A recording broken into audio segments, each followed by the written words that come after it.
Главных фигурантов дела действительно здесь не ждали. Уж сколько повесток в их адрес было направлено. Я сейчас говорю о супругах Викторе и Лейле Храпуновых, а также о Яре Ильясове. Еще с прошлого года антикоррупционная служба неоднократно вызывала их на допрос. Сегодня же на предварительных слушаниях некоторые подсудимые, те, что явились, попросили освободить их от уголовной ответственности за истечением срока давности. Предлагаю послушать доводы адвокатов.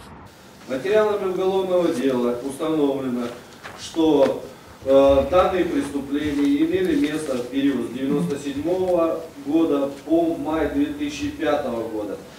При этом уголовное дело было возбуждено в 2011 году. Впрочем, эти ходатайства прокурор счел преждевременными, ведь для начала подсудимых должны допросить.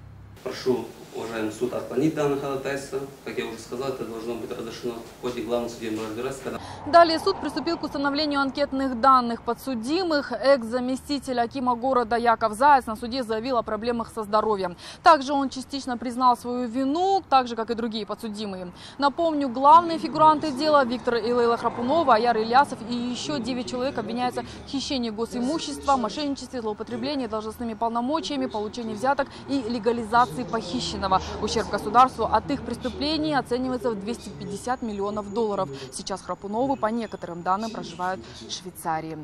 Жанна Хабдулхабара, Айбанон Арбаева, Валерий Таубалдиев и Рашид Шукуралиев, телеканал Алматы.